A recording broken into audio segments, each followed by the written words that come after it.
The Russian citizens and our friends around the world, as well as those রাশিয়ার president Vladimir Putin বলেছেন, ইউক্রেনের সঙ্গে চলমান যুদ্ধটি এখন বৈশ্বিক যুদ্ধে রূপ নিচ্ছে। এ অবস্থায় পশ্চিমা দেশগুলোতে হামলা করার সম্ভাবনা উড়িয়ে দিচ্ছেন না তিনি।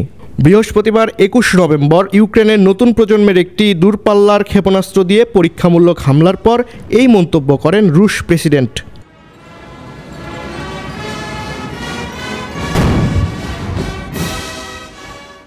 নতুন ক্ষেপণাস্ত্রটি পারমাণবিক অস্ত্র বহনে সক্ষম বলে ইঙ্গিত দিয়েছেন পুতিন।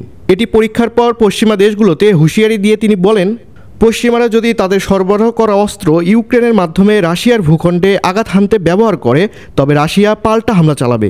রুশ প্রেসিডেন্ট বলেন, যেসব দেশ আমাদের স্থাপনাগুলোর উপর আঘাত হানতে তাদের অস্ত্র ব্যবহার করতে দেয়, তাদের বিরুদ্ধেও আমরা আমাদের অস্ত্র ব্যবহার করতে পারি।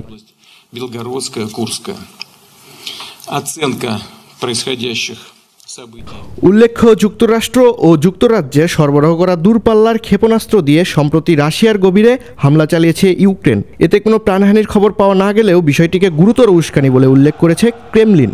এমন প্রেক্ষাপটে রাশিয়াকে যুদ্ধের উত্তেজনা বাড়ানোর জন্য দায়ী করেছে যুক্তরাষ্ট্র।